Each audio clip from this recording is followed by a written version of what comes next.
Hola, buenas, Manuel Antonio Velandia. Estamos haciendo esta grabación precisamente por las ocupaciones del asesor del despacho del Ministerio de la Igualdad, del ministro de la Igualdad. Estamos haciendo esta conversación, este conversatorio para los alumnos de Derecho Internacional de los Derechos Humanos de la Universidad Militar y otros alumnos que se unen interesados en estos temas de género, de LGTBIQ+, de crímenes de odio, y creo que tú eres la mejor persona para acompañarnos en nuestra clase. Te agradezco mucho la deferencia por estar con nosotros. Bueno, lo primero que yo diría es que también vamos a saludar a las alumnas y a los alumnos, en el sentido en que en la universidad hay ellos, ellas y ellas. Yo me he dado cuenta que he ido a la universidad, hay personas de género fluido, también gente queer. Entonces, gracias por la invitación. Lamento que no podamos hacerlo personalmente como estaba planeado, pero tengo que estar presente a la misma hora en que ustedes están viendo este video en un encuentro mundial sobre planificación familiar. Buenísimo. Bueno, Manuel, ¿por qué te presentas como una persona marica? Porque soy marica. ¿Y por qué eres marica? ¿Cuándo descubriste que eres marica? A ver, es como una respuesta frecuente, pero tuve la suerte de que mi primer novio era espantoso. Entonces, bueno, eso le pasa a mucha gente. Pero él pertenecía a un movimiento vergonzante homosexual, que era el movimiento homófilo. Son personas que para no hacerle daño a la familia, van a vivir a otro lugar lejos. Entonces, él era francés, murió el año pasado y era grande. Yo tenía 17 años y medio probablemente, y él 49. Era maestro de matemáticas puras en la Universidad Nacional, doctor, hablaba 9 lenguas, era muy interesante, pero me decía cosas que eran muy extrañas. Por favor, si me ves en la calle no me saludes, yo no quiero que nadie sepa que soy homosexual. Entonces, como que a mí eso me llamaba muchísimo la atención. Me gustó, lo primero que vi de él fue su cuerpo en el cine. Era un bailarín de clásico y hacía teatro y hacía yoga y tenía una plasticidad increíble. Y entonces la primera conversación que hicimos fue sobre el cuerpo. Yo en ese momento estudiaba también teatro en la Escuela Distrital de Arte Dramático y Sociología y Filosofía. Ya hacía las tres cosas a la vez.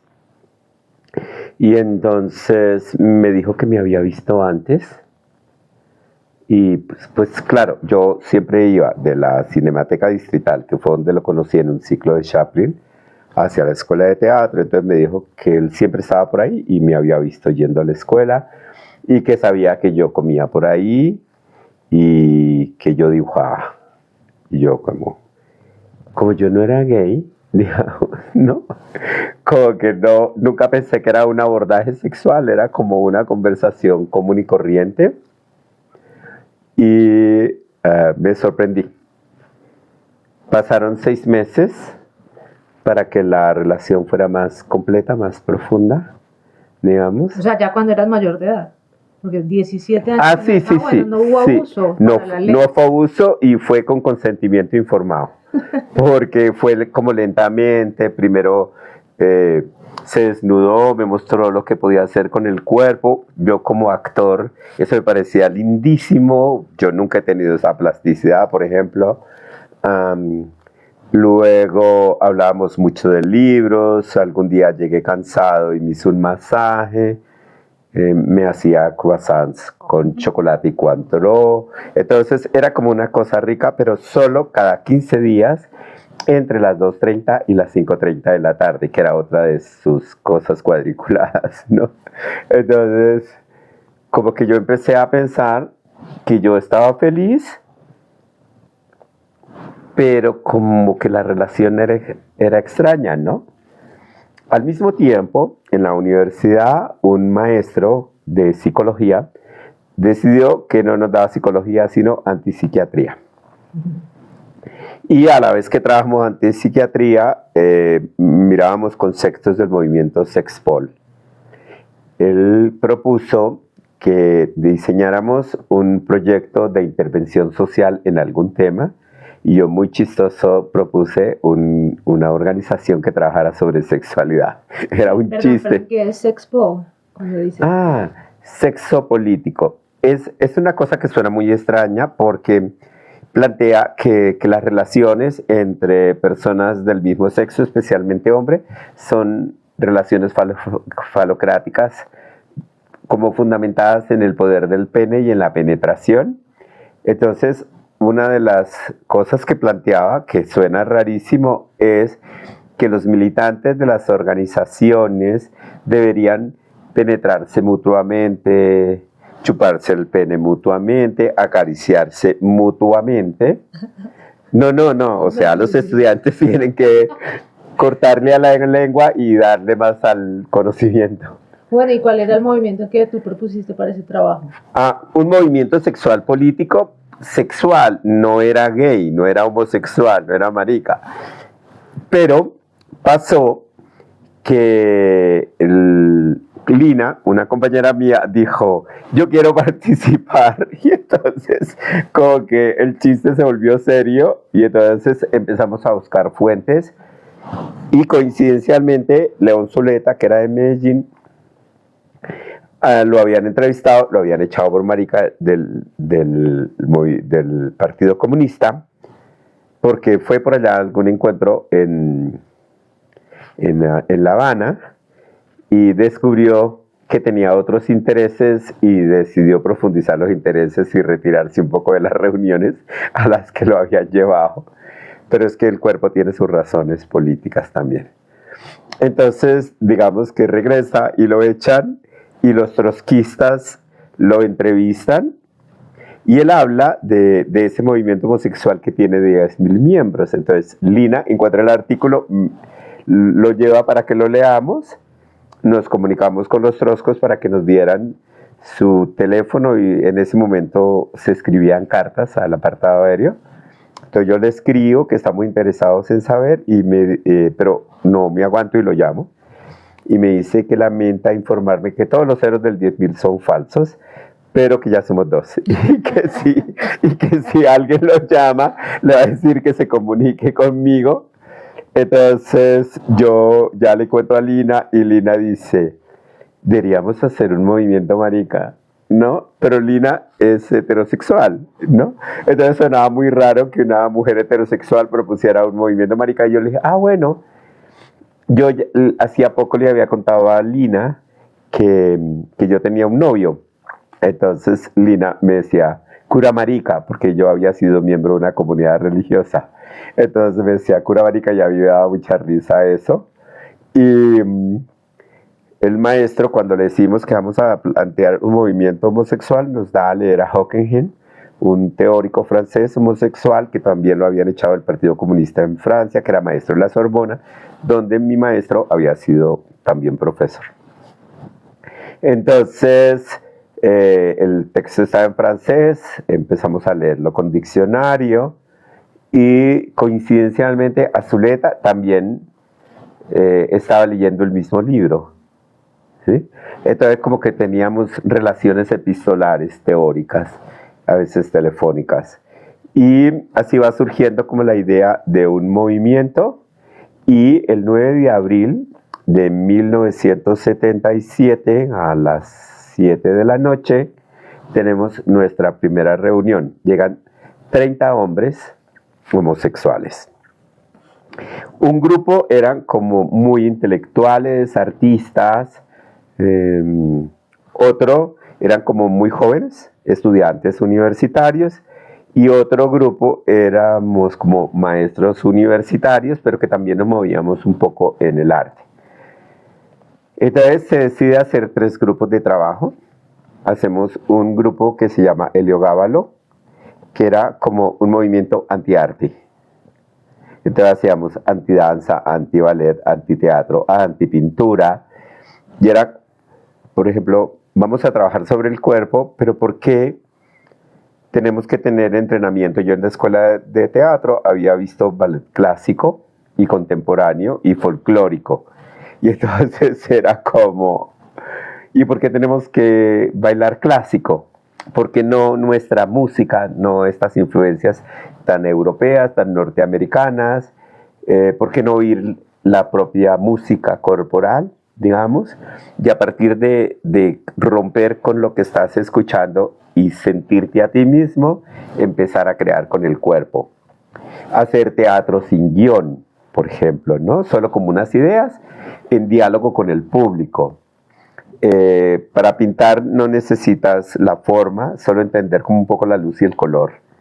Entonces la gente pintaba manchas, cosas por el estilo. El otro era un trabajo mucho más teórico, que era como coger autores, leerlos, discutirlos, y a los jóvenes se les fundamentaba sobre teorías sobre la sexualidad, autores que manejaban esos temas.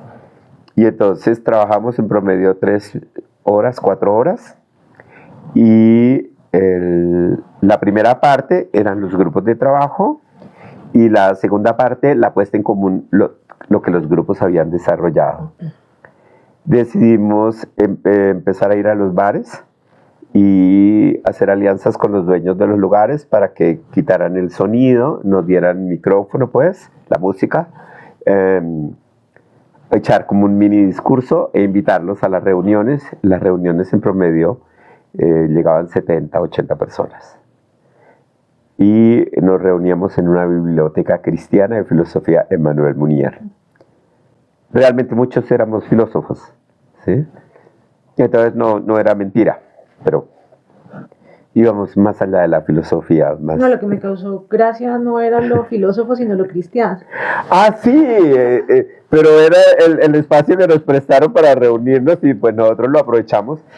Pero Turbay sube a la presidencia de la República, crea el Estatuto de Seguridad. Y entonces ese 9 de abril del 77 yo descubrí que era delincuente. ¿Por qué? Porque en el Código Penal había un artículo que penalizaba la homosexualidad. Esto implicaba, por ejemplo, que había un estatuto docente donde los maestros podían ser echados del cargo por ser homosexuales. Las lesbianidades no se nombraban, ¿no? Ni las bisexualidades, era solo la homosexualidad. También con el Estatuto de Seguridad ahora éramos subversivos, porque una reunión de más de 3 era subversiva. Entonces nos echan de la biblioteca por subversivos, para no tener problemas, y empezamos a reunirnos en el Parque Nacional. Y a mí se me ocurre que sería importante permear los sindicatos. Y entonces en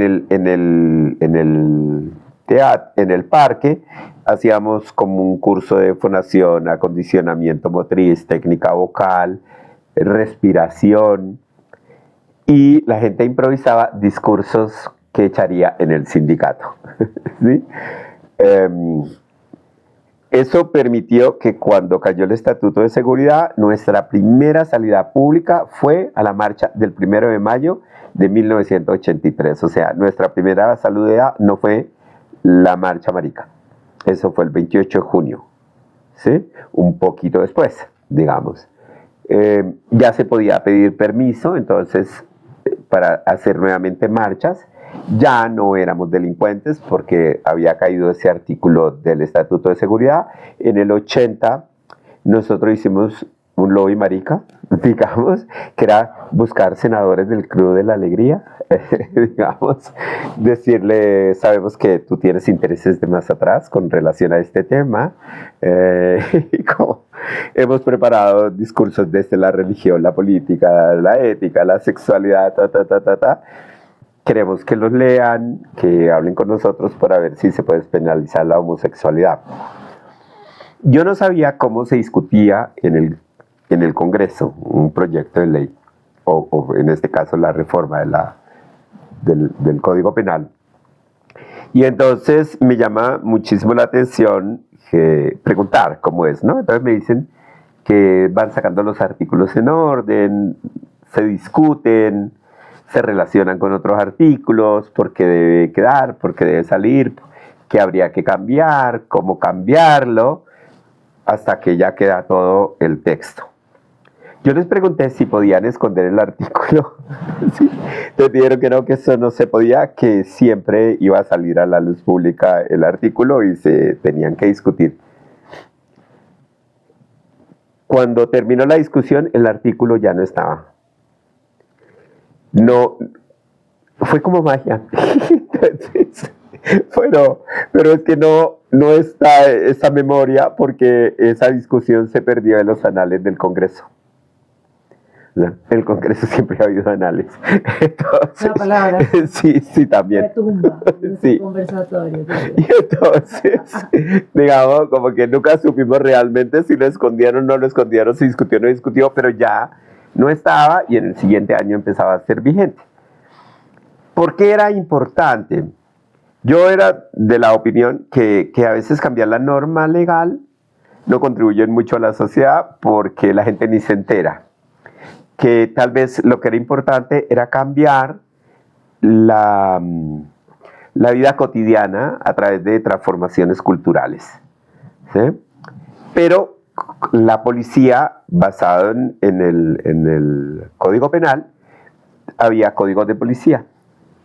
Y en esas normas policiales, la policía podía llegar a los bares que eran clandestinos, sacaban la gente, nos subían a Monserrate o a la Calera, no exactamente arriba, sino como donde inicia la subida, nos desnudaban, nos bañaban con agua fría, nos botaban la ropa lejos, a las chicas trans, que no siempre las encontraban en los bares porque siempre las han discriminado, las llevaban directamente a la cárcel, sin comprobar que eran delincuentes. Entonces era como muy extraño eso, ¿sí? Y lo que hacemos es como justificar que ese tipo de violencia no puede pasar, digamos. Y cuando ya cae el estatuto, pues el código pierde de policía, pierde sentido porque está basado en una norma que ya no existe, ¿sí? Entonces había que actualizar el código de policía. La policía sigue llegando a los bares y Jaime Galindo y yo, que no éramos pareja sino muy amigos, nos dábamos besos cuando llegaba la policía y salíamos a bailar.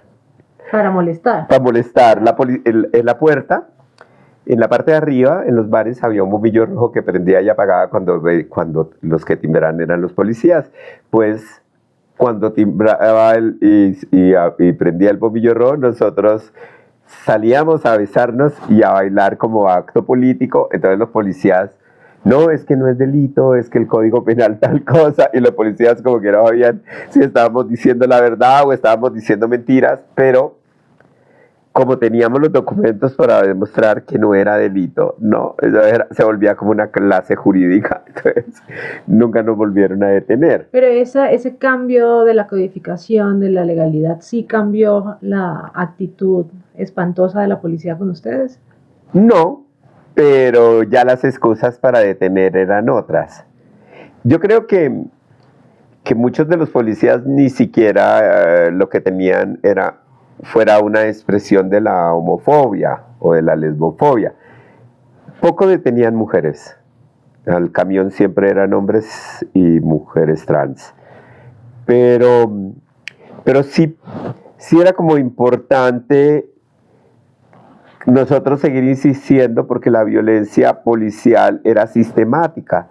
En ese mismo momento sucedía que cuando los homosexuales se presentaban al servicio militar, no los aceptaban y le escribían en la libreta militar profesión homosexual. O sea, este es el único país en que por ser marica eres profesional. Pero pasaste de criminal a profesional. Claro, sí. Cambios importantes. Sí.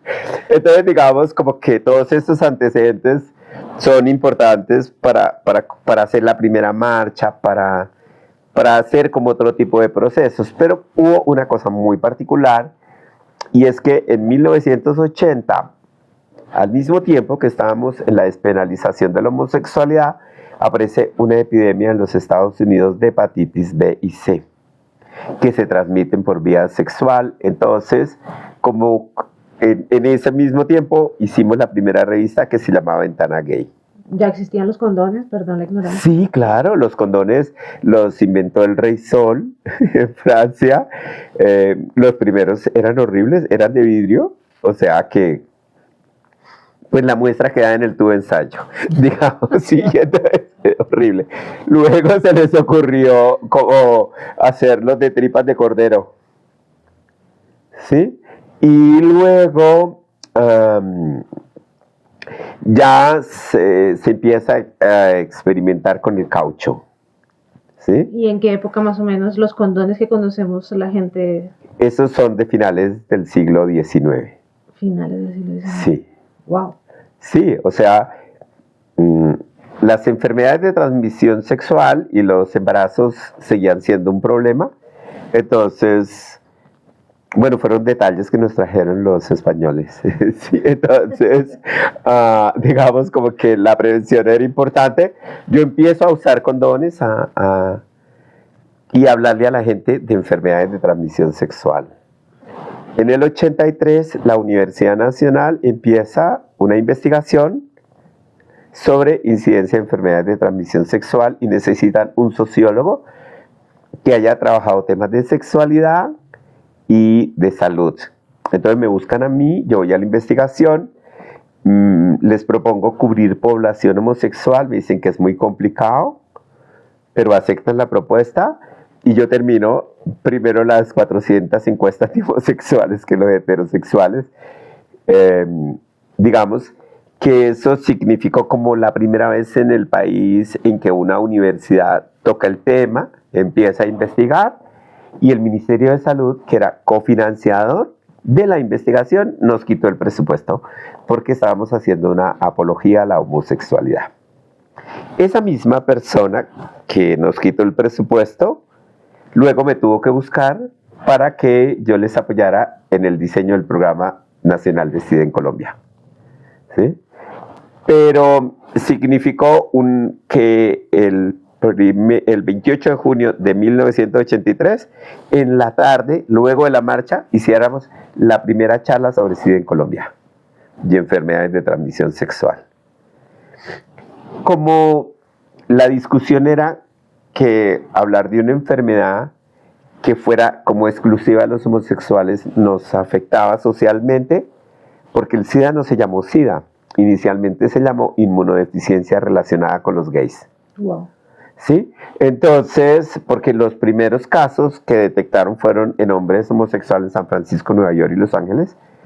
Luego se supo, porque el artículo New England puso el resumen, no puso todo el artículo, pero le llovieron cartas de todo el mundo de gente que tenía neumonía por Pneumocystis carini y sarcoma de Kaposi, un cáncer de tejido conectivo, que era extraño que diera en jóvenes porque usualmente se presentaba en europeos caucásicos típicos mayores de 55 años, y entonces que el cáncer en la piel apareciera en gente de 25, 30 años, pues era muy extraño, pero también algunos eran negros, haitianos que trabajan en el puteo en Estados Unidos. Luego se dan cuenta que realmente la epidemia había empezado en África, y que, porque primero dijeron, no, el grupo de riesgo son los homosexuales, los haitianos, los hemofílicos y los heroinómanos, las 4 H's, ¿no?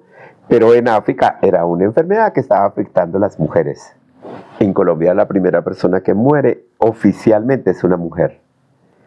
Pero yo había acompañado a 2 personas que habían venido de Nueva York, colombianas, a morir acá. Entonces, luego, haciendo estudios, miramos retrospectivamente que yo sí tenía razón, que los síntomas que las personas manifestaban eran del SIDA, digamos, y entonces empiezo a relacionarme más seguido con el equipo de salud.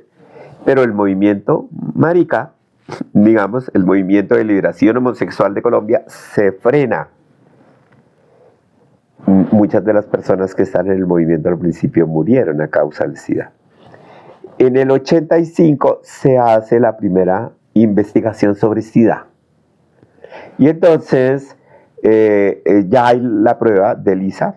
ELISA no es la señora que la inventó, sino una técnica de laboratorio con enzimas que no busca el virus, sino la respuesta del organismo al virus, que se llaman anticuerpos. Entonces, Colombia es uno de los países que acepta la investigación de la prueba, y yo ayudo a conseguir 400 homosexuales en Bogotá con la Fundación Santa Fe, con Guillermo Prada, el médico, y el 12% de mis amigos tenían VIH. Wow. Entonces, yo me centro en el apoyo emocional y decidimos quitar el estigma de lo marica, del SIDA. Entonces, cuando me entrevistan y me preguntan de homosexualidad, yo no contesto. Pero nosotros necesitábamos que la gente entendiera por qué estábamos trabajando. Entonces creamos un grupo de trabajo que se llamaba el Grupo de Ayuda e Información sobre SIDA. Coincidencialmente era GAI-SIDA. Sí, pero bueno, era como un juego para que la gente supiera. El sindicato de la ETV me invitó a dar una charla luego de presentar en un programa de televisión en RCN a las 9:30 de la noche cómo poner los condones con la mano y con la boca. Con la boca. Sí, yo fui el científico que investigó eso. Sí, extrañamente, pues las chicas trabajadoras sexuales, pero ¿cómo hacemos para convencer a un cliente? Yo ya usaba condones, ¿sí? Y entonces yo daba talleres sobre la postura del condón.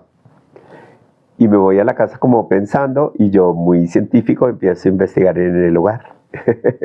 Y bueno, desarrollo la técnica. Y eso hace que por esa investigación me inviten a ser el primer latino y no miembro del equipo de salud en hablar en la Conferencia Mundial de SIDA. ¿Sí? Estando en la conferencia, previo, hay una conferencia internacional que se llama Oportunidades para la Solidaridad, donde líderes sociales son invitados. Muchos de esos líderes sociales que trabajan en temas de SIDA eran gays. Entonces hacemos una discusión sobre la necesidad de volver a potenciar los movimientos, porque estaban cerrando los bares, los lugares de encuentro, y pues para nosotros era muy importante los bares y lugares de encuentro en general, los saunas, porque era el lugar donde encontramos la gente para ir a dar la información, o sea, o si no, ¿cómo hacías? Sí, o sea, en la calle pues le informas a cualquiera, pero si vas a un lugar donde la gente se concentra, pues era más fácil. En Colombia nunca se cerraron. Yo insistí muchísimo en que la única manera de trabajar era tener los sitios donde llegar a la gente, y apareció un personaje raro en mi vida que era circuncidado. Y entonces se estaba poniendo el condón y yo me quedo mirando y digo, se los pone distinto al resto de gente, ¿no? Claro, la circuncisión es una operación en que se quita el prepucio, que es como unos 4 o 5 centímetros de tejido adicional que cubre el glande. Las personas circuncidadas siempre tienen el glande descubierto. Entonces la postura del condón era distinta, porque cuando eres no circuncidado hay que correr el prepucio hacia la base para desplazar el condón y luego volver a subir para que no quede la piel arrugada dentro del condón, porque eso produce fricción y molesta mucho. Entonces yo escribí manuales de uso de condón, y entonces otra vez hago como un descubrimiento así. Y entonces yo terminé trabajando en 39 países sobre SIDA. Y ya lo que empezamos a hacer es que con esos viajes que financiaba la Organización Mundial de la Salud, potenciamos los movimientos maricas. ¿Sí? El crear organizaciones, cuando eso seguían siendo homosexuales, que a la vez trabajaban temas de salud. ¿Sí? Y les ayudamos a escribir un proyecto y les dábamos un presupuesto para hacer prevención. Entonces yo iba a los bares, a los saunas, a las peluquerías, a las universidades, a las facultades de salud, digamos, y buscábamos gente que quisiera ir a las charlas y luego los invitábamos a crear una organización, se les financiaba la organización y así empezaban los proyectos. Entonces digamos que eso volvía a potenciar el movimiento Marica en el Mundo, y también empezamos como otro tipo de militancia político-sexual que no había. En el 91, Marta Lamas, que es una mexicana, plantea la necesidad de trabajar salud sexual y reproductiva de las mujeres. Y se habla de los derechos sexuales y reproductivos. Nosotros trajimos a Marta Lamas desde la Sociedad Colombiana de Sexología, y a mí me extraña que solo haya derechos sexuales y reproductivos para las mujeres. Entonces yo le pregunto a Marta que si los que tiramos, pues, y la meta no es la procreación, no tenemos derechos sexuales. Entonces Marta dice que sí, pero que no es su tema, pero que ya que me interesa porque no escribo al respecto, y que ya lee y me hace comentarios, y así hicimos. Entonces yo soy como esa persona que plantea el derecho al género, el derecho al cuerpo, el derecho a la orientación sexual, el derecho a tener una identidad, a tener una educación sexual positiva, a la no discriminación. Y ese documento lo acoge la Sociedad Colombiana de Sexología, lo publicamos en el 98, hicimos un Congreso Latinoamericano de Derechos Sexuales. En Colombia era la primera vez que un país hacía un congreso sobre derechos sexuales y reproductivos y no reproductivos. Sacamos un número especial de la revista latinoamericana de sexología. Yo en ese momento era vicepresidente de la Sociedad Colombiana y director de la revista latinoamericana de sexología, y empezamos a hacer como una política sexual. Luego la UAS, la Asociación Mundial de Sexología, coge ese documento y lo extiende como un documento internacional, que luego, 4 años después, ya tiene aprobación plena. O sea, esa primera aprobación fue en 2003 en Valencia, en España. Entonces digamos que eso da como un revuelo internacional, en el sentido en que hablamos ya de derechos de segunda y tercera generación en los derechos humanos. Los derechos sexuales, cuando empieza siendo un tema de las mujeres, no se lee como tan derechos humanos. Nosotros hacemos esa relación entre derechos humanos y derechos. ¿Ya te estás tomando tu cafecito? Sí, ya, porque se me enfrió, me emocioné con el diálogo y se me olvidó que tenía café. Buenísimo, entonces volvamos a la marcha. Llegó el tema también concomitante de la epidemia de hepatitis B y C, pero cuéntanos un poco más de la marcha en Colombia, cómo fue ese movimiento, cómo salen ustedes a la luz. Bueno, como ya había caído el Código Penal, o se había modificado y había caído el Estatuto de Seguridad de Turbay, ya podíamos pedir permiso para marchar. Entonces nosotros solicitamos hacer la marcha en la tarde del 28 de junio a las 5 de la tarde. Nuestra idea era en la noche hacer también una charla de SIDA, ¿sí? Yo había planteado la discusión de que nos dedicáramos al SIDA durante un tiempo, y el movimiento estuvo en desacuerdo, pero logramos un acuerdo sobre hacer la marcha. La policía no nos autoriza ni el recorrido que pedimos, ni la hora. Nosotros queríamos salir del Parque Nacional hacia la Plaza de Bolívar. Nos autorizan desde la Plaza de Toros hasta la Plazuela de las Nieves. Eso tuvo unas ventajas, y era que en la Plazuela de las Nieves el sindicato de la empresa de teléfonos de Bogotá nos prestó tarima y sonido. Entonces iban a escuchar los discursos, y salimos de la Plaza de Toros. Tuvimos el viernes que cambiar las pocholas, o sea, los panfletos que dábamos en los bares invitando a la marcha, que ya los estábamos repartiendo desde 2 semanas antes. Entonces era tenaz, porque se habían hecho grafitis invitando a la marcha, pero los grafitis ya informan de otra marcha. Entonces algunos grafitis fue y se escribió encima y se mejoró la hora, digamos, ¿no? Pero claro, mucha gente llegó a la hora de la marcha que no hubo. Fuimos 32 o 33 personas, 29 hombres homosexuales, una chica trans y 3 lesbianas. Hasta este año solo teníamos conciencia de 2 lesbianas. Hablando con otra mujer lesbiana, fotógrafa, ella nos dijo que otras 2 mujeres lesbianas habían ido. Entonces por eso tenemos la duda de si fuimos 32, 33 o 34.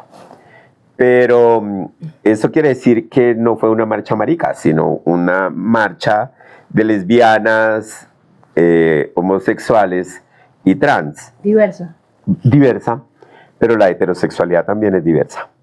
Sí, no, o sea, a mí no me gusta que nos vean como los diversos porque somos los raritos, pero los heterosexuales también son raritos y las heterosexuales. ¿Sí? Entonces digamos como que la diversidad también es técnica, cultural, política, etaria, de discapacidad, de mucho. Entonces hay que abrir ese concepto a diversidad humana. En el momento no, solo éramos maricas, las mujeres también eran maricas, las lesbianas también eran maricas, todos éramos maricas. Pero a la gente no le gusta decir marica porque era un insulto. En Colombia decimos marica cada 5 minutos. Ahora. Sí. Bueno, ahora no, desde principios del del siglo XXI, digo, se dice marica. Hola, marica. Cuando estoy en el extranjero y digo marica, la gente dice, pero ¿por qué? ¿Por qué me dices marica? Ah, claro, sí, porque es que marica es punto y coma. O punto aparte. ¿Sí? ¿Cierto, marica? Sí, entonces uno podría decir cierto y parar ahí. O sea, marica es como una manera. Incluso Uribe usó la palabra marica, ¿no? Y luego dijo que no era un insulto, porque es que marica también en el diccionario de la Real Academia es pusilánime. ¿Está? Sí, sigue estando ahí.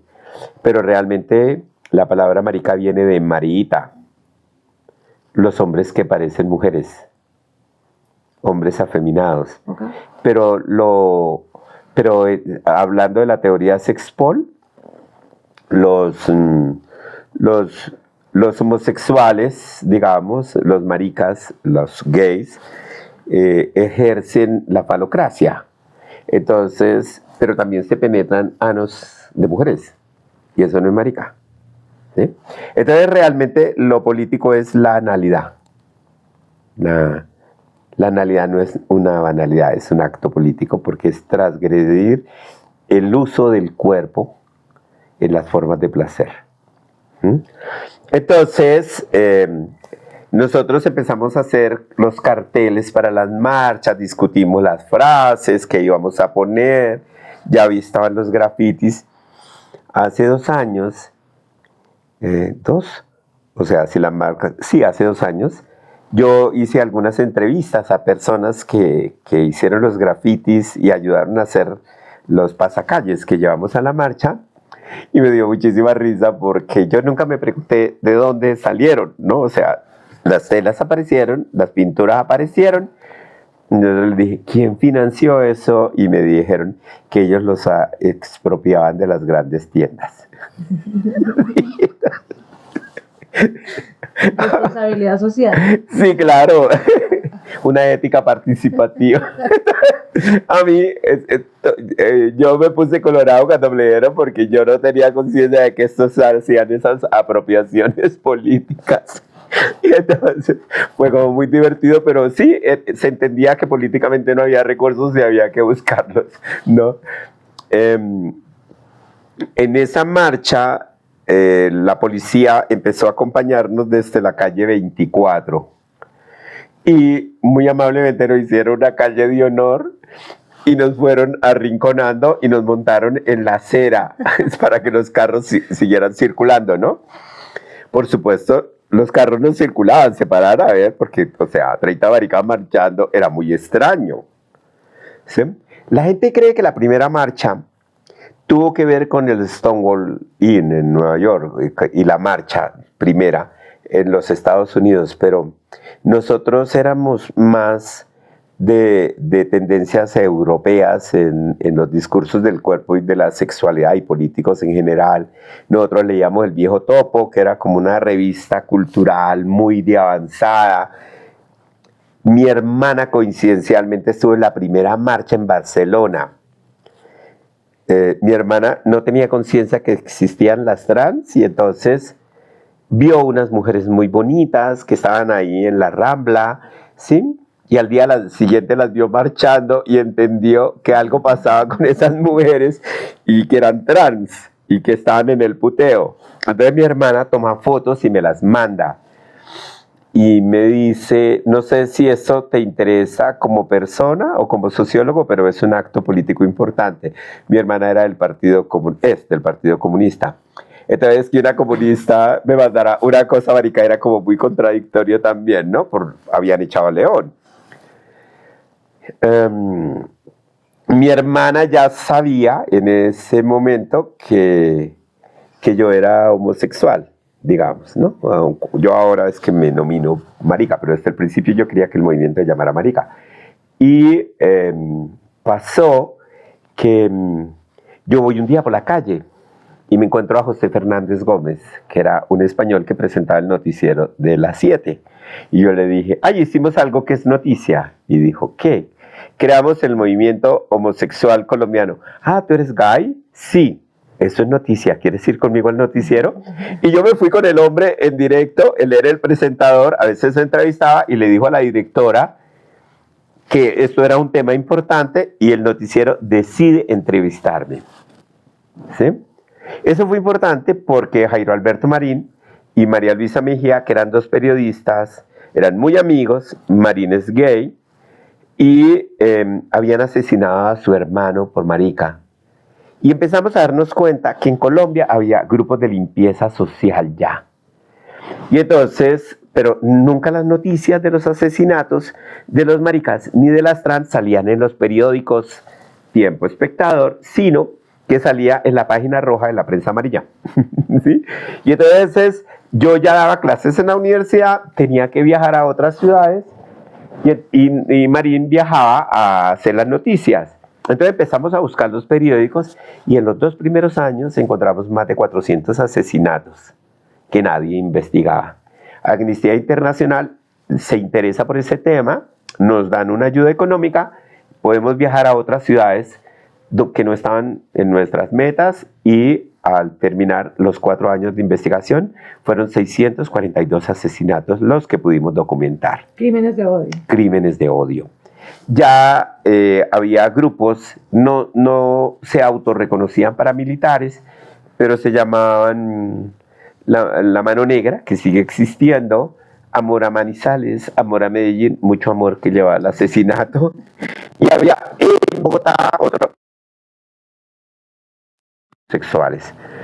Asesinaban homosexuales amanerados, no como políticamente correctos, digamos, y chicas trans en el puteo, básicamente. Entonces, a nosotros nos sorprende muchísimo esa violencia. Entendemos que ya es un hecho como político.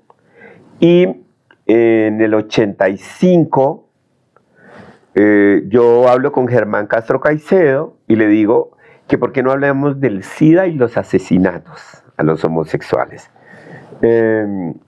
Germán le parece importante la nota y es que Fico, un chico de los que yo convencí para que se hiciera la prueba, su diagnóstico es reactivo y es la primera persona que ya diagnosticada en Colombia empieza a presentar síntomas.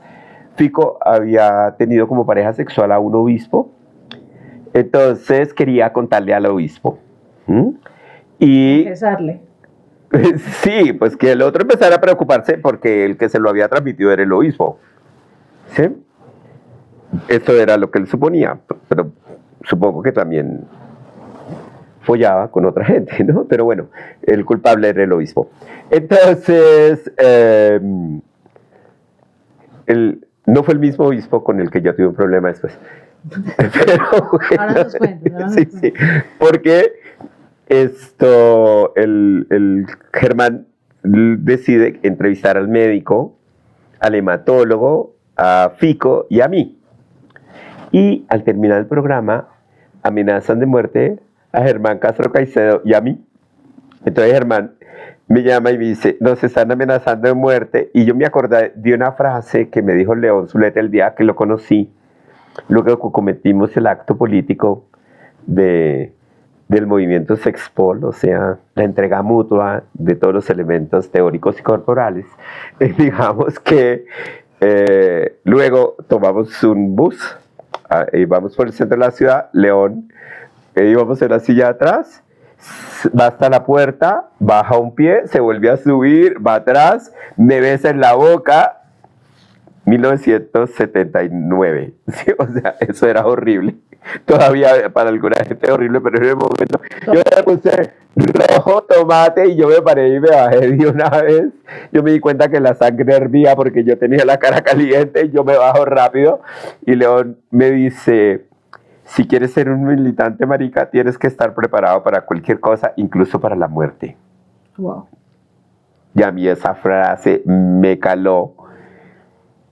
Entonces, como que yo entendía que sí, que era un riesgo de este tipo de trabajos que te amenazaran. Entonces, ya las amenazas de muerte empiezan a volverse comunes. Me llaman a la casa y fue puta, lo vamos a matar, que no sé qué más. Al principio, yo tengo una obra que se llama Me quedé de piedra, y un poema que habla de eso.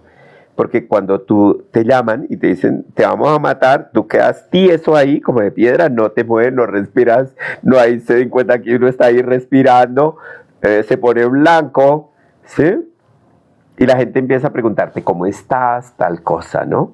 Y entonces yo le dije a la gente de nuestra fundación que se llamaba Apoyémonos, Proyecto Colombiano de Diversidades, Fundación Colombiana de Apoyo en SIDA, Hepatitis y Enfermedades de Transmisión Sexual, y teníamos también Equiláteros, Proyecto Colombiano de Diversidades y Minorías Sexuales.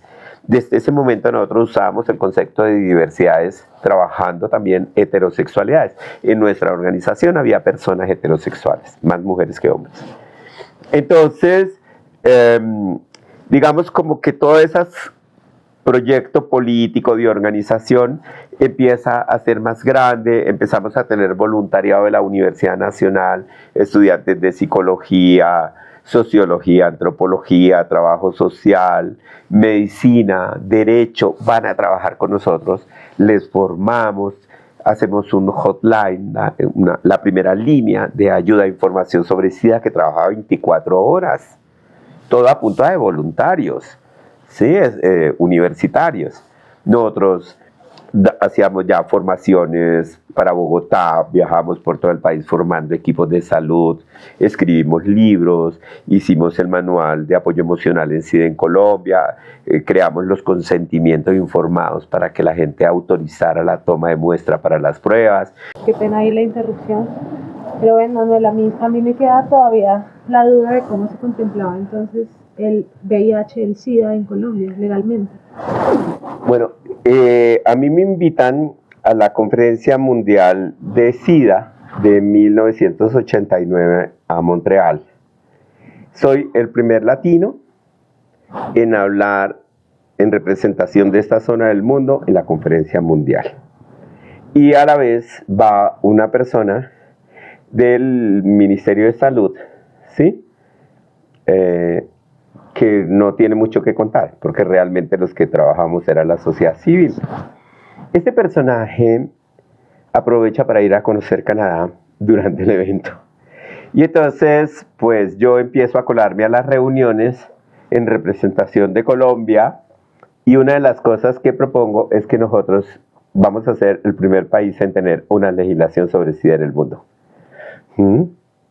Cuando el otro regresa a pedir el certificado de asistencia, yo le digo que como no lo encontramos y no pudo asistir a la reunión, para no hacer lo que dar mal, yo fui a la reunión y dije que el país se comprometía a hacer la legislación sobre SIDA, que le tocaba, para no quedar mal.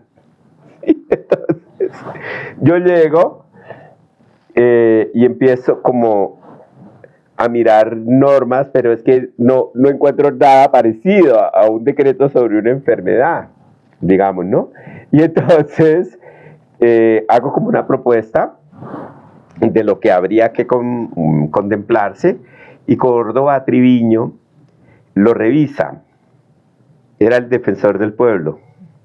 Y entonces dice que el documento le parece muy bien, pero que las normas no se escriben en masculino y en femenino, sino solo en masculino, pero que en general las ideas están bien, ellos lo ajustan legalmente, y así sale el decreto 1448, que es el primer decreto sobre SIDA realmente, en que se crea una Comisión Nacional de Trabajo en SIDA, presidida por el ministro de Salud.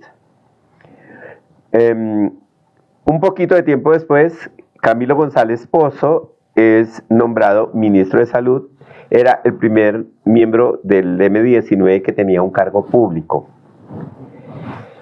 Viene el 1 de diciembre, vamos a hablar sobre la legislación. Yamid Amad me dice que con quién quiere que me confronten, y que si con el jefe del Programa Nacional de SIDA. Yo le dije, es que el Programa Nacional de SIDA es como una figura que no existe, es decir, ese tipo no tiene poder para decidir cosas, entonces por eso es que no hacen nada. Sería mejor pelear con el ministro. Y entonces Yamid llama a Camilo y él va al debate. Yo, muy amable, me voy a presentar, señor ministro, y él no me presta ni 5 de atención.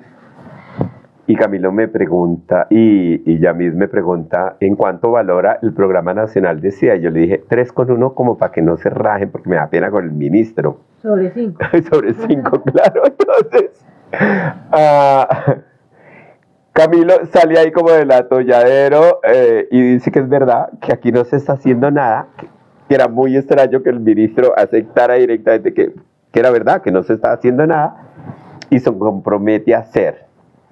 La jefe de prensa era amiga mía, y entonces me llama y dice, pero marica, ¿cómo me va a mandar así de feo al ministro?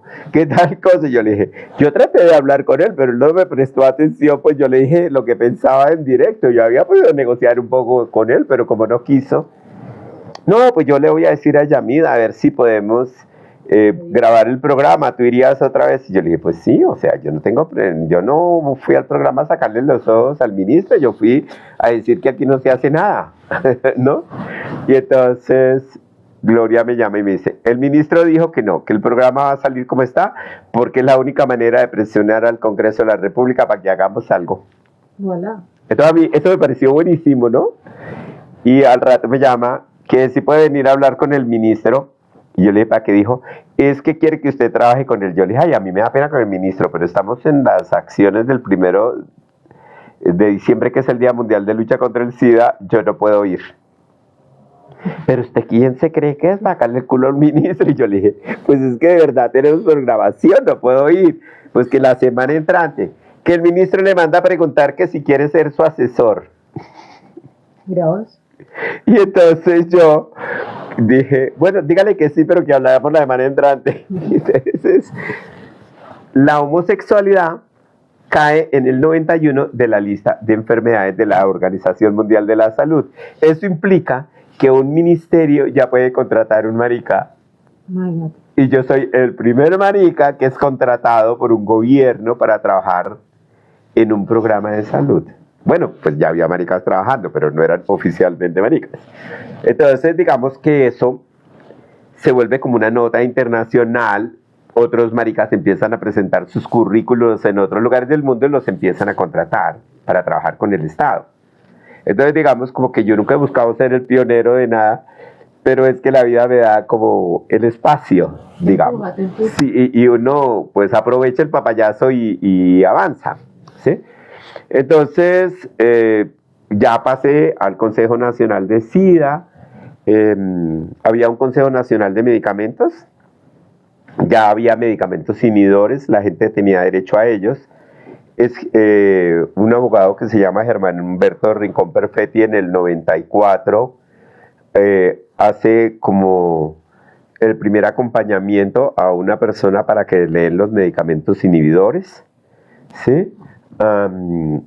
Y se crea como un formato que se le da a la gente de las diferentes ciudades de las organizaciones para que pongan tutelas. Yo sin ser abogado gané más de 400 tutelas, ¿sí?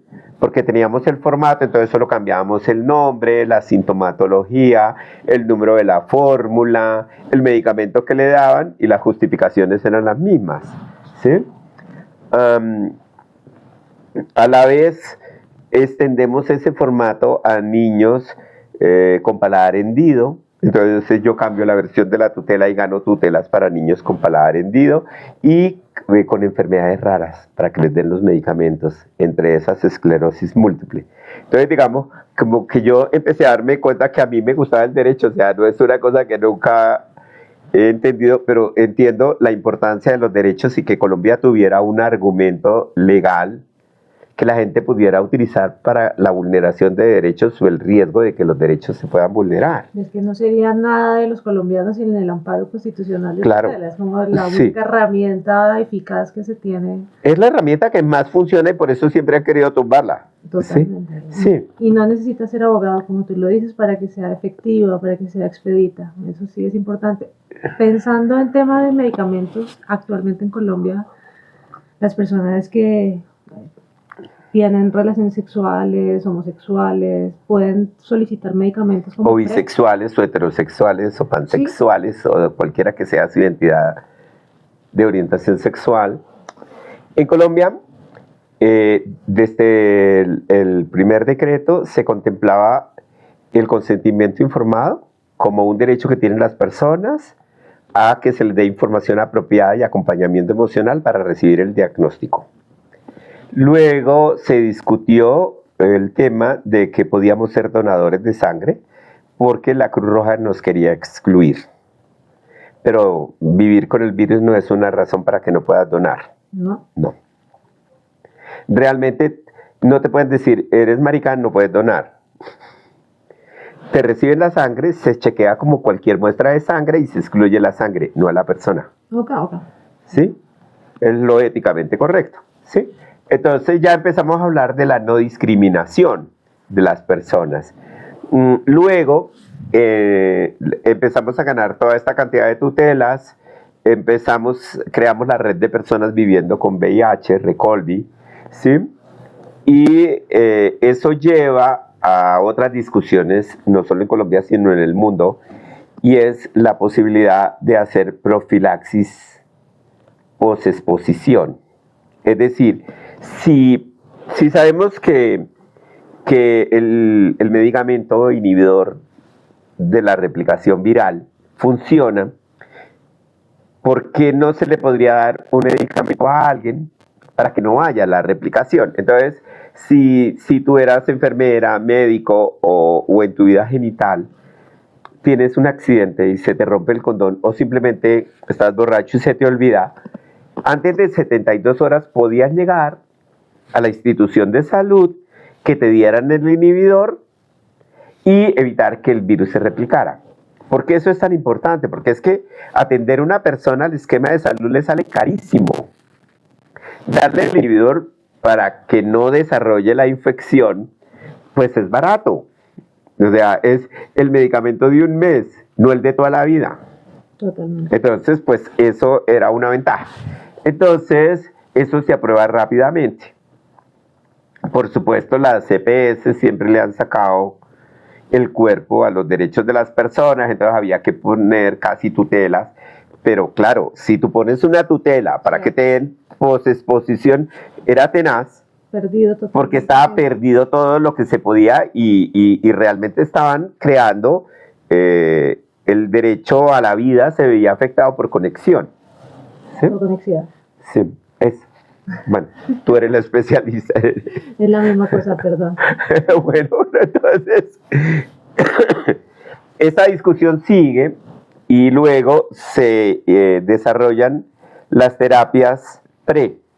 Como ya se sabe que tener los inhibidores circulando en el torrente sanguíneo evita que haya la replicación viral, pues entonces, ¿por qué no darle a la gente inhibidores para que tenga relaciones sin protección? Porque si a la gente le parece que 0,1 4 milímetros le quita la sensibilidad, pues se lo quita y tampoco siente nada. Pero bueno, si el cerebro funciona así, pues mejor que se tome el inhibidor. Y entonces en Colombia todas las personas tendrían derecho a que la institución prestadora de servicios de salud le dé terapia a predisposición. O sea, cualquier ciudadano tendría el derecho a que la EPS le dé. La gente no sabe que tiene el derecho, probablemente el estudiantado que nos está escuchando no lo sabe, ¿sí? Pero sería una manera de no infectarse. Lo que sí hay que decirle a la gente es que la terapia a predisposición es para el VIH, no para otras infecciones de transmisión sexual. Pero ya, por ejemplo, en los Estados Unidos, aun cuando ahorita el derecho que tenían se cayó, tenían derecho a terapias predisposición para sífilis y gonorrea también, ¿sí? En Colombia para sífilis y gonorrea todavía no se ha aprobado, sí, pero para VIH se aprobó hace rato. Y otro avance importantísimo con Petro es que se consiguió la patente de uno de los inhibidores, el que más se usa. Eso implica que cuando el país produce el medicamento, porque tiene la partícula, pues no lo puede producir del mismo color, ni en la misma forma, ni de la misma nombre que el comercial del laboratorio, pero entonces con el mismo costo puedes atender 28 personas, no una. El genérico. El genérico, que funciona igual. Total. Entonces, pues Colombia ya tiene un genérico inhibidor, que es una maravilla. ¿Por qué? Porque tenemos muchos migrantes venezolanos, por ejemplo, que viven con VIH, que no estaban recibiendo el medicamento, que se desplazaron a Colombia, y eso implicaría que se pueden atender. ¿Ha aumentado los casos de VIH contagiados No, en Colombia? la infección permanece como en una meseta, donde el exponencial sube muy, muy poco, o sea que es como más o menos continuo. No hay un boom así de que este mes aparecieron montones de casos, pero la curva sí sigue subiendo un poco, ¿sí? Lo más particular es que quien más sube la curva de nuevos casos son las mujeres. Heterosexuales casadas. Heterosexuales casadas, la mayoría. Sí. Y en el trabajo en el SIDA se creó una categoría que yo no estaba muy de acuerdo, que es HSH, que es hombres que tienen sexo con otros hombres. Digamos como que son hombres que no tienen una identidad gay, pero que sí son heteropermisivos, heteroflexibles con el licor o las sustancias, y también sin licor y sin sustancias. Pero entonces, como no se identifican homosexuales, pues darles un folleto para homosexuales les violenta. Entonces se crearon materiales para hombres que tienen sexo con otros hombres, y como decía una amiga, ¡ay! Pues esto también es hembra que tiene sexo con otra hembra, ¿cuál es el folleto para nosotros? Y entonces empezamos a hacer folletos para las mujeres también, ¿sí? Incluso, por ejemplo, yo me di cuenta que pasaba que cuando abordábamos chicos en el mercado sexual en la calle, que no teníamos clara su identidad sexual o de género, si le dabas un folleto que decía gay.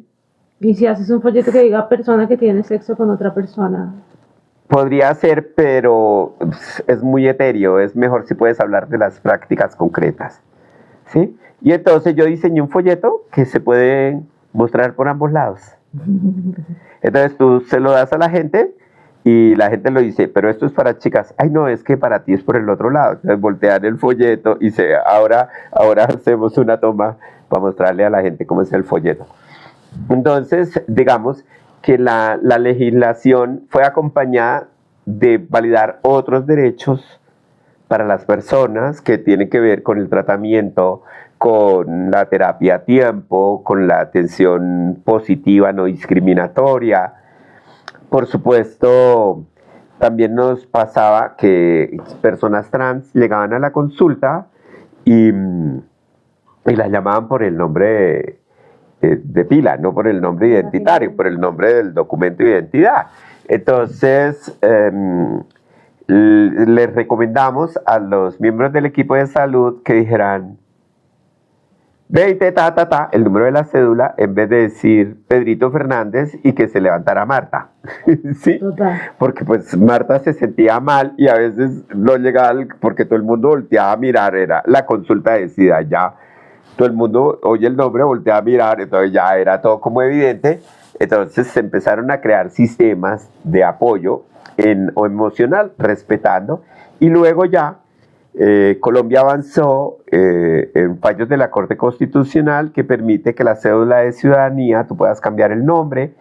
Ahora tenemos cédulas y pasaportes no binarios, trans y esto, no binarios, trans, y se me olvida, género fluido. Sí. Entonces, que el género de fluido, tú me preguntabas antes de grabación, que está muy de moda en Colombia por la persona ministra. Total, Sí. total. Me genera mucha curiosidad porque cuando... ¿La ministra o el género? Los dos. Sí. Ah, bueno. Sí, precisamente siempre hemos hablado de esto cuando almorzamos tú y yo, sobre el tema de género fluido, porque yo no veo mucha más diferencia entre el bisexualismo y el género fluido. Tú me lo has explicado muchas veces. Y esta polémica que se generó con el cargo de la persona ministra, o que él mismo se hace llamar marica ministra, pues que nos cuentes un poquito de eso, que nos aclares. Aquí hay que hacer varias aclaraciones. No hablamos de bisexualismo ni homosexualismo porque ismo es pensamiento político, ¿no? Socialismo, comunismo, homosexualismo no. Entonces esto no es un ismo, es una construcción identitaria. Como construcción identitaria la puedes tener o no tener, que es lo que dice el pensamiento queer, ¿no? Entonces, ¿qué encontramos? Que usualmente la perspectiva con la que se trabajaba la sexualidad hasta principios del siglo XXI era el modelo sexo-género, que era binario: hombre, mujer, masculino, femenino, macho, hembra.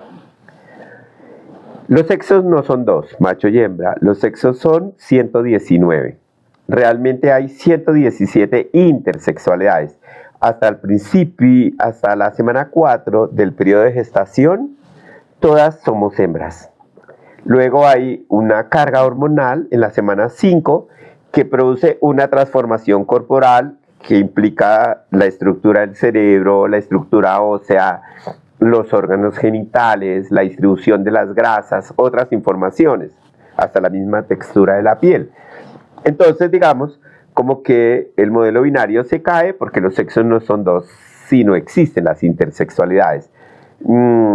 Existen muchas fantasías porque los hombres en general no saben que si van al baño y se miran con un espejito en la bolsita donde van los testigos, por eso se llaman testículos porque siempre están presentes, ¿sí? El escroto tiene una rayita que era lo que iban a hacer los labios mayores y menores. El pene es un clítoris que creció y perdió parte de la sensibilidad. Eso es importantísimo. O sea, no es que el clítoris sea un pene chiquito. El pene es un clítoris grande. Realmente no. Pero el clítoris tiene una característica muy particular y es que es el único órgano, y solo es en las mujeres, dedicado al placer. Los hombres tienen cierta sensibilidad en el frenillo, que es como una pequeña telita que está entre el glande y el surco balano prepucial, que es como la parte hendidita luego de la parte larga del pene, no muy larga en algunos, que se llama balano. ¿Sí? Entonces, eso hablando del sexo. El género también es una construcción psicosocial, por lo tanto tú podrías decir, yo no quiero tener género. Entonces el género, desde la perspectiva binaria, masculino-femenino, lo que nos muestra es que hay personas que transitan en el género de masculinidad a feminidad, de feminidad a masculinidad, y se llama transgénero. Pero hay personas que el tránsito no les lleva hacia el otro extremo, sino en un punto cualquiera del continuo entre lo masculino y lo femenino. La persona ministra es una persona de género fluido, es decir, aun cuando en apariencia tú le ves en la masculinidad, ha asumido conductas, prácticas, comportamientos consideradas femeninas. Entonces por eso se presenta como persona de género fluido. Él no se identifica no binario, ¿sí? Pero tiene que ver con la práctica sexual, el género fluido también. Sí, porque en la cuando vida tú te normal relacionas... todos tenemos cosas masculinas, mírame, o cosas femeninas. Claro, Entonces, sí, pero por ejemplo tú no dices soy de género fluido, tú te asumes femenina, sí. ¿sí? Él no se asume en esa masculinidad, en ese modelo hegemónico de la masculinidad. Entonces, yo tampoco soy un macho típico santanderiano, pues sí, pero me sigo pensando en la masculinidad, no esa serva típica macha falocrática, pues porque no me atrae. Pero el color del pelo no tiene que ver con que tenga género fluido, cosas así, sino es una estética, digamos. Entonces, la persona ministra también utiliza el concepto marica, en el sentido en que denominarse marica es un acto político, ¿sí? Porque es por lo que más se excluye, ¿sí? Entonces, pero la gente cree que al decirse la ministra es una cosa femenina. No, es la persona es ministra. Okay. ¿Sí? Okay. Entonces, pero pues Juan Floriano siempre está detrás de la explicación, digamos, ¿no? Pero sí ayuda a que la gente entienda que los discursos de sexualidad son mucho más amplios del modelo binario, falocrático, machista, misógeno que tenemos en la vida cotidiana. Mándale a decir al ministro que la gente necesita explicación. Justo el ministerio está pensando en crear una serie de notas para medios alternativos, ¿no? O sea, sin nombrar marcas, donde pondríamos ese tipo de notas para explicarle a la gente porque nos parece importante. Mucha polémica y esas polémicas muchas veces generan rechazos y rupturas y creo que en estos temas tan sensibles se necesita esa explicación. Sí, es importante. Incluso porque a veces las mismas personas periodistas no saben cómo preguntar, ¿sí? Entonces, yo lo que le digo a la gente es, si tú no sabes, no supongas. Tú no puedes suponer que el otro, otra es lo que tú piensas. Sí, total. El otro, otra es lo que esa persona piensa de sí misma. Ni siquiera somos lo que pensamos. No, y a veces el discurso nos va por un lado y el cuerpo por otro. Y las prácticas. Y el corazón por otro. Sí, el corazón. Mi querido amigo, ¿y cómo fue ese cambiando de tema? ¿Cómo fue ese intento tuyo de llegar al Congreso de la República? Bueno, Piedad Córdoba en 2001. En paz descanse. Sí. Piedad era muy linda, muy chévere, muy buena persona. Mucho, la conocí, muy linda. Entonces Piedad me dijo, Manuel, necesitamos que un marica sea candidato. Sí, ella me decía marica. Sí, entonces, yo había conocido a Piedad porque en 1998, con otra senadora liberal, nosotros presentamos el primer proyecto de ley en Colombia que se llevó al Congreso de la República para los derechos civiles. No se hablaba de las parejas del mismo sexo, eso se usó luego con Piedad Córdoba, tuvieran derechos, fueran lesbianas, gays o bisexuales. Es el único proyecto en el mundo que planteaba derechos para las personas bisexuales, que luego la Corte Constitucional retomó ese tema para el matrimonio de Manuel Bermúdez en Medellín, que tuvo 3 parejas al mismo tiempo, trieja y luego cuatrieja. Y la Corte falló sobre los derechos de herencia de estas parejas. Entonces no estábamos tan descabellados, ¿sí? Pero se demoró muchos años para que se pudiera llevar eso a la Corte Constitucional. Como aquí llegan a senadores unos personajes extraños, influencers, pues May Forero Núñez fue el primer influencer deportivo que llega al Congreso de la República y sepultó nuestro proyecto. Entonces, Piedad cree que este proyecto es importante y me empieza a buscar, ¿por qué no te presentas al Congreso? Que sí sé cuándo. Y yo duré como 7 meses diciéndole, no, o sea, no estoy interesado. Ya me dice, es que hay que sentar un precedente de que sí se puede. Y yo al fin le dije, pero es que yo no tengo dinero para campaña, y decidimos hacer una campaña es real. Mi eslogan era el único candidato que no tiene nada que esconder. Fui el primer candidato oficialmente marica en el mundo a un Congreso de la República. ¿Sí? Y entonces CNN viene a entrevistarme. Y yo le digo a la periodista que cuadre las luces, que yo ya bajo listo para la entrevista y bajo desnudo. Ay, no, Manuel.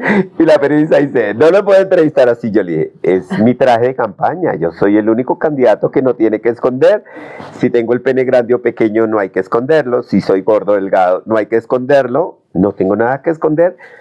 Entonces, pues cuadramos las luces y el sentado para que me viera desnudo, pero que no se me viera El atributo, ¿sí? O la falta de atributo. ¿Sí? Entonces, viene Univisión, Televisa, Televisión Española, ¿sí? Y se vuelve noticia mundial. Entonces le dimos la exclusiva a una revista de las fotos de campaña, que era un cartel en que todos juraban que me habían visto desnudo, pero no. Y cuando voy a recibir el número, ya para el tarjetón, yo solo voy con gabardina. Y cuando salgo me quito la gabardina y voy aquí con una carpeta muy grande para que pudieran hacer las tomas para la televisión. Claro, además yo no salía en política, salía en farándula. Oye, ¿por qué no he visto eso? Ah, te tengo que mostrar fotos. Hay unas poquitas cosas. Sí, y entonces era como interesante esta campaña. Luego yo tuve bastantes votos realmente, pero Gina Parodi se presenta en la misma contienda política. Ella no dice que es lesbiana, pero recibe mucho apoyo de Uribe. Ellos, la familia de la Parodi le da aporte económico a Uribe y ella sale elegida. Yo no salgo a pesar del buen número de votos. Y luego Piedad me dice, hay el Congreso del Partido Liberal, ¿por qué no vas al Congreso? Tú tienes derecho por el número de votos a ir con otras personas. Yo voy y propongo que en los estatutos del partido se hable con lenguaje inclusivo de género y que haya un sector LGBT con derechos a candidatos.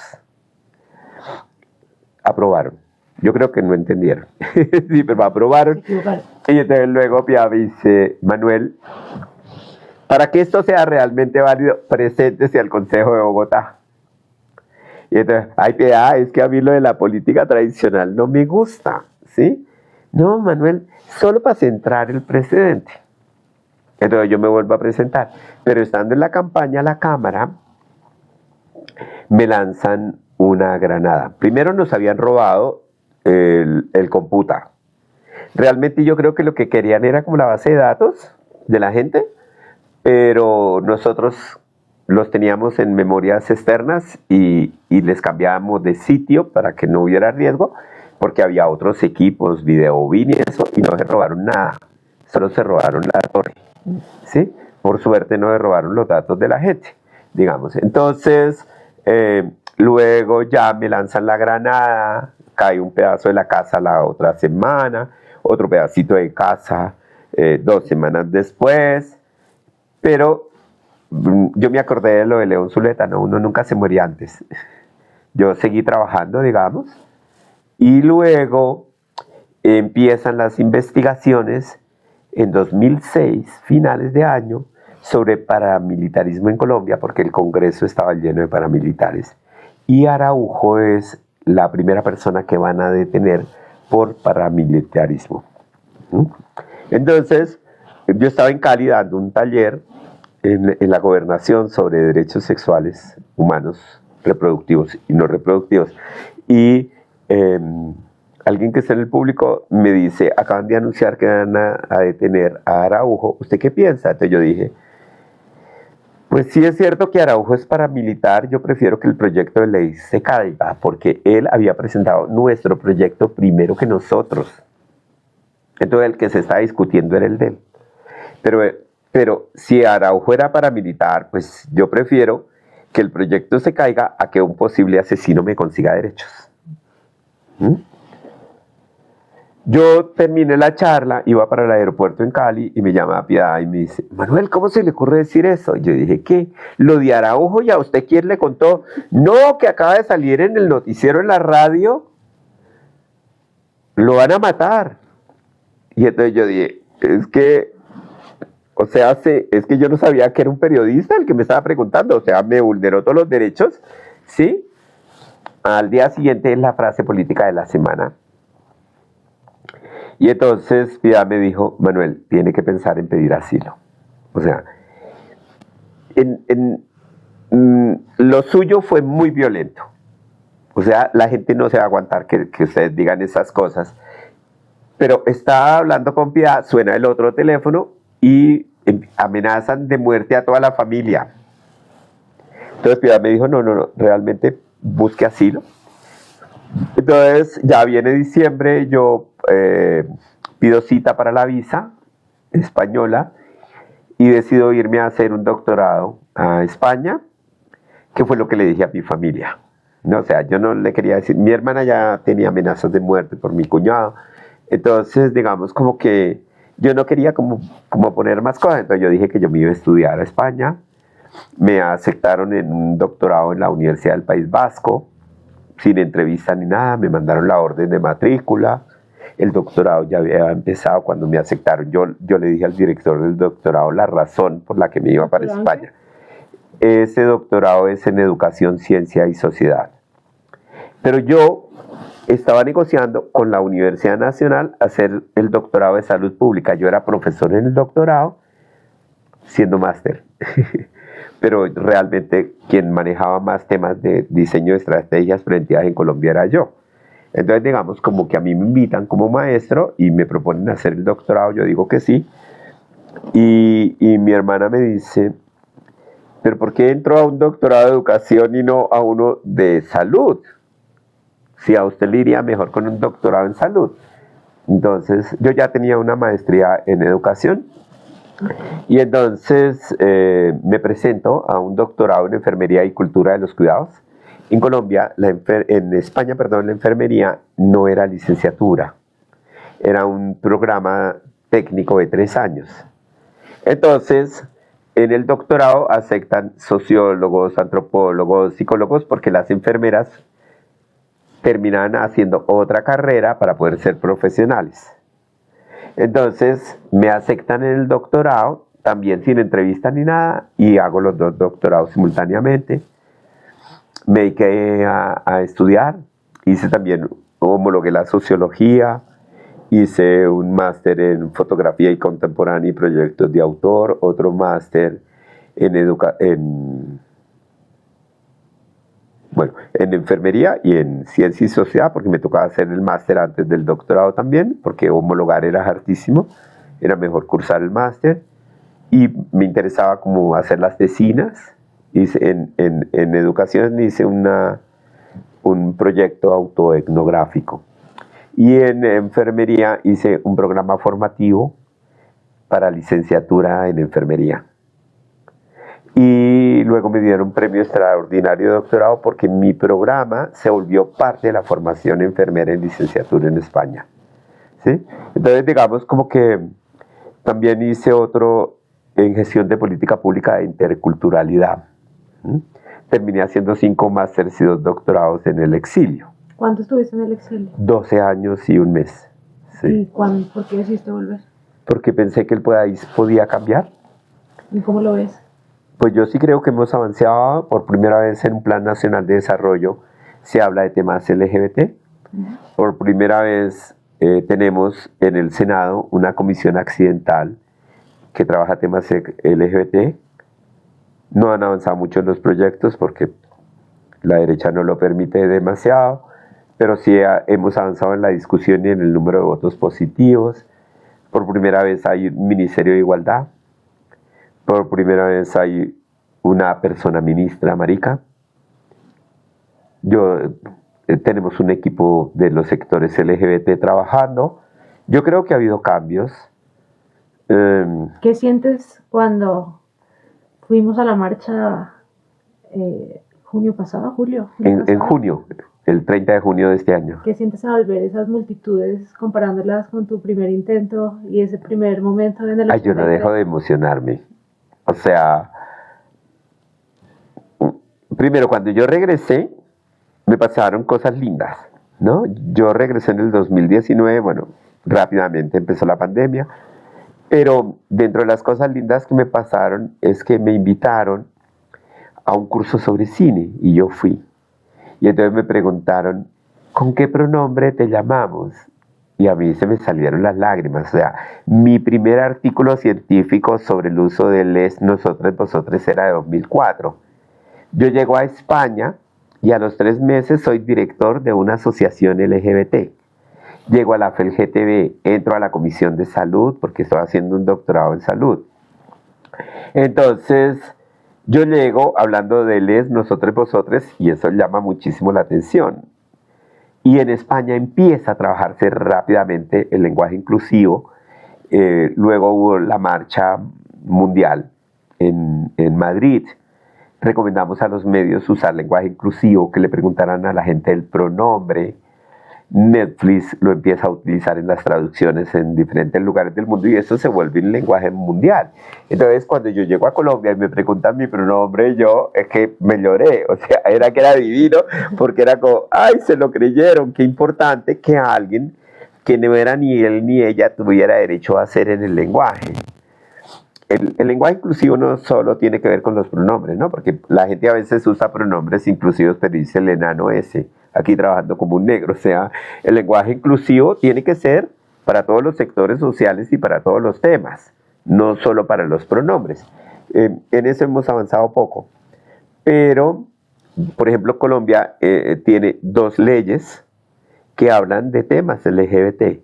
La ley de víctimas, que lo nombra explícitamente, que fue parte de lo logrado en el acuerdo de paz, y la ley antidiscriminación. ¿Sí?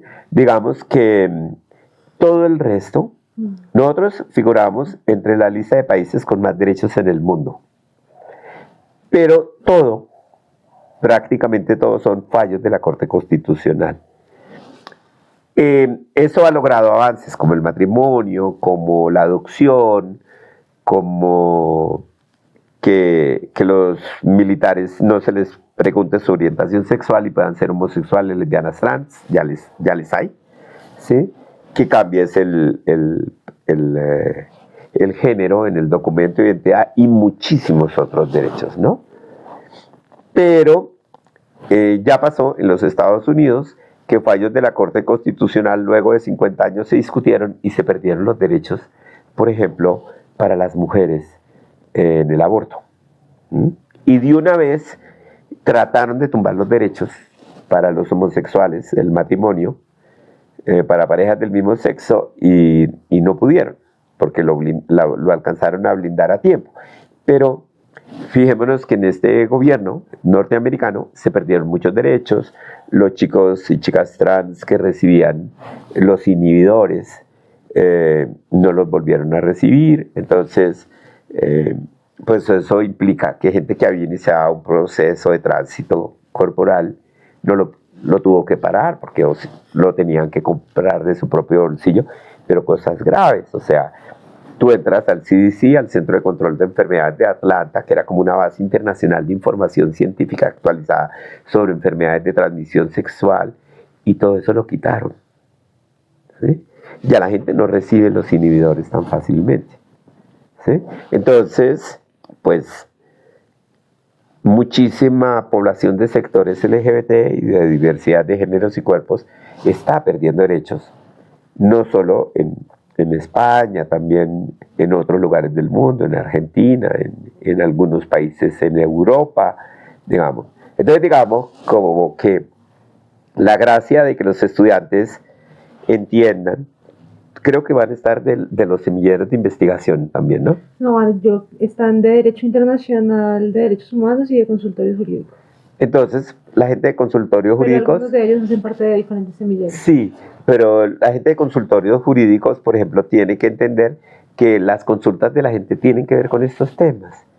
Y que tú no tienes que ser homosexual, lesbiana o trans para entender que las otras personas son sujetos de derechos. Y que la gente busca derechos en lo que es más vulnerado. Entonces, que este tipo de casos van a llegar a la universidad y que se vienen con el mismo estudiantado.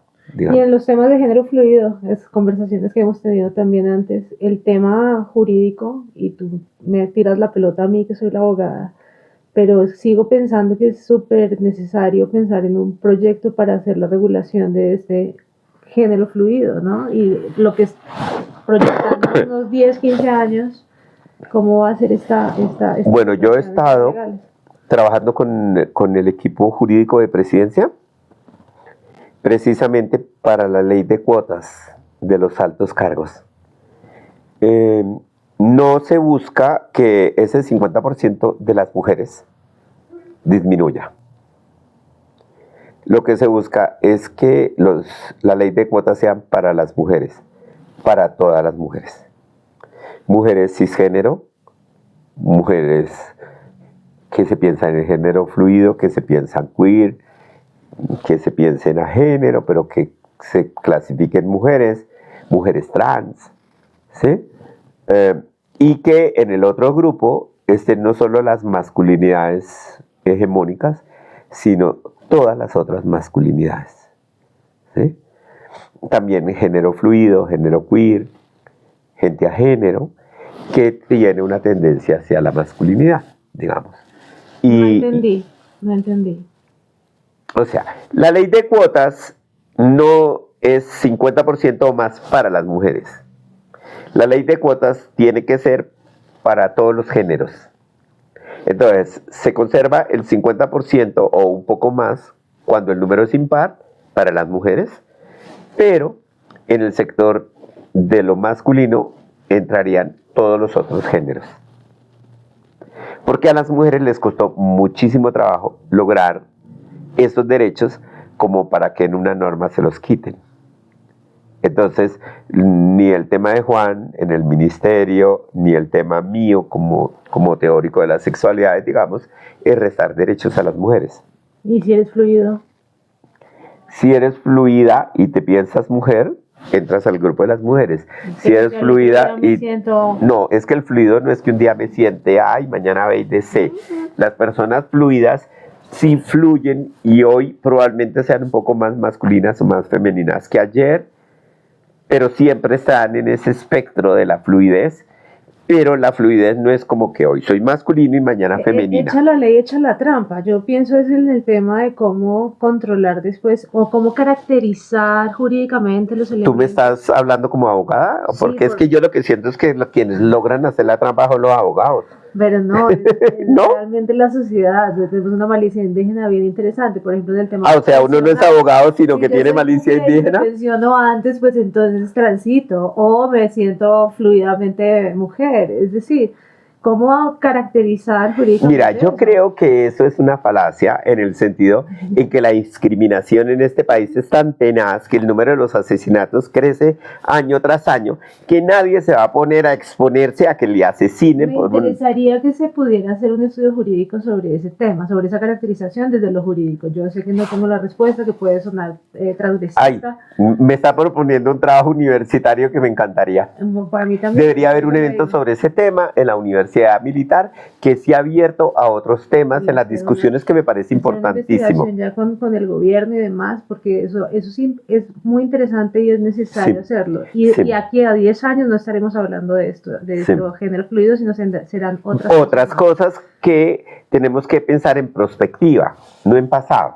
Totalmente. Porque los derechos no solo es para lo que se vulnera, sino para el riesgo de vulneración.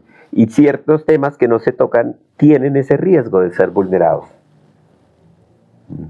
Totalmente. Ay, yo te iba a preguntar algo, pero se me fue la paloma. No sé cómo terminar esta charla. Pues por creer en la paloma. Crímenes de odio, querido. ¿Cómo ves la cuestión actualmente con temas? Pues me acuerdo del profesor Robinson Sánchez. Un saludo para Robinson.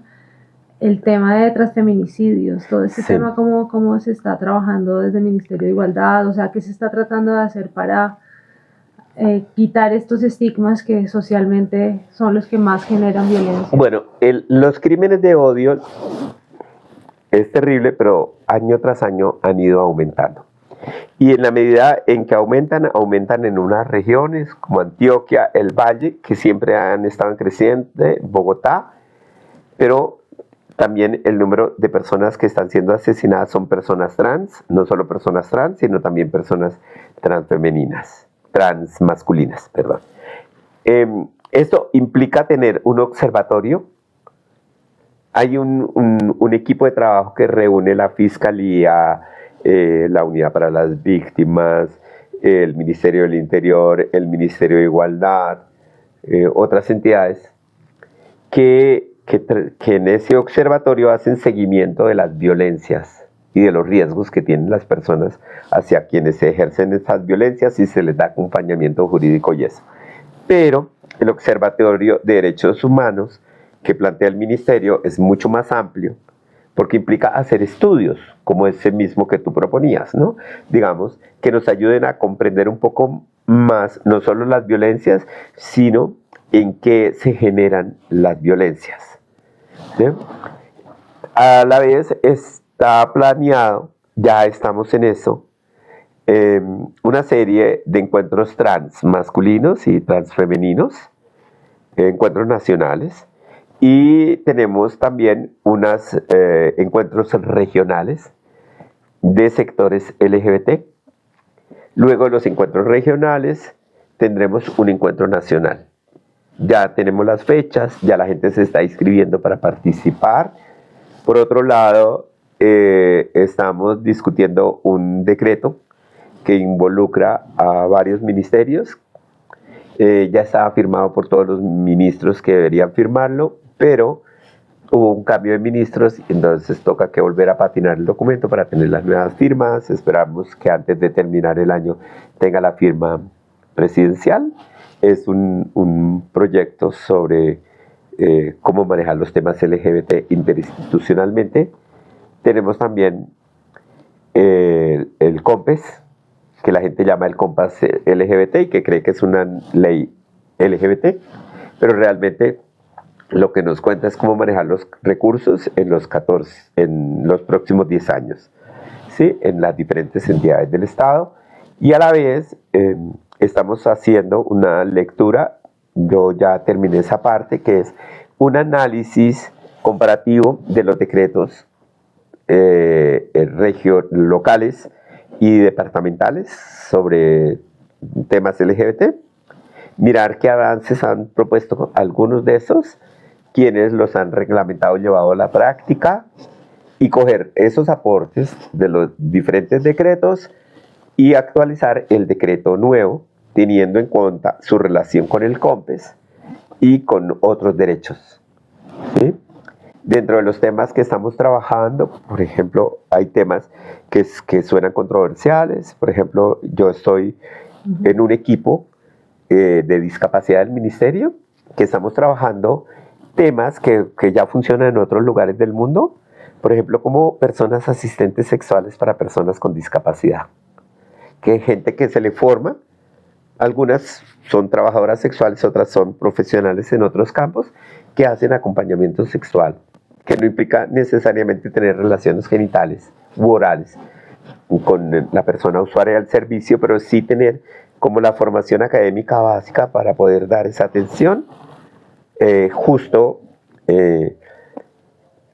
al tiempo en que la gente está viendo este vídeo. Estamos en un encuentro internacional de planificación familiar donde vamos a proponer ese tema. Es una novedad interesante. Escuchamos a las personas con discapacidad, a las personas cuidadoras, a equipos científicos que han trabajado en Colombia y en otros lugares en estos temas para tener. Y luego, a finales de noviembre, tenemos un encuentro nacional de discapacidad donde también vamos a hablar de estos temas. Entonces, digamos, parte de lo que está haciendo el ministerio, que me parece muy importante, es entender la diversidad humana en el espectro más amplio de la diversidad y entender que en las negritudes también hay discapacidad, que en las negritudes hay sectores LGBT, que en las negritudes hay víctimas, que hay jóvenes, que hay personas mayores, personas en la vejez, que también hay proyectos de género para las mujeres negras. Minga, no le hemos mencionado. Y también mirar, por ejemplo, ahora se está trabajando en el tema del sector del campesinado, que antes no se trabajaba, también con los grupos indígenas, ¿sí? Entonces, con el grupo RUN, tenemos un equipo que está trabajando en estas interseccionalidades, transversalidades de los proyectos y de las acciones que hacemos. Yo creo que la gente no sabe todo lo que hace el ministerio, pero realmente este es el ministerio de la gente, el ministerio de la inclusión. Entonces, si nosotros como ministerio no nos abrimos mentalmente a incluir a todos los sectores sociales, nunca habrá igualdad en el país. Equidad, decías tú. A mí me gusta más el concepto de equidad que el de igualdad, porque pues si yo no necesito silla de ruedas y se supone que todas las personas mayores tendrían derechos a sillas de rueda, pues ¿Para qué? ¿para qué? Total. Entonces pienso un poco más en otros conceptos, pero la igualdad es lo que está más en la mente de las personas y ya lo otro es una elaboración más conceptual, más real de lo que sucede en la vida de las personas. Entonces los dos temas nos interesan, por supuesto. Bueno, mi Manu, 1500 gracias. Tú sabes que yo te quiero mucho, eres mi amigo, eres una persona súper importante, pero más que grabar algo para los estudiantes, ha sido, como siempre, una charla enriquecedora. Hay un diálogo delicioso. Oiga, gracias por aguantarse todo este rollo. Lástima que yo no pueda estar ahí respondiendo a las preguntas, pero podemos hacer un compromiso y es grabar algunas de las preguntas y luego buscar un espacio para responderlas. Pues, Así fuera en video. de pronto les puedo quitar el examen final y les hacen preguntas y hacemos una actividad para preguntas de ellos. A mí me encanta cuando los maestros y las maestras, les maestras, se autorizan a transgredir el modelo de la construcción del saber. Porque lo importante no son las notas, lo importante es el conocimiento. Exacto. Lo importante es el pensamiento, lo importante es el intercambio de las ideas. Y el volver vida al saber. Pues si el ministro Pozo sacó 3.1, ellos pueden sacar 5 sin ningún tipo de problema, ¿no? Sería bueno.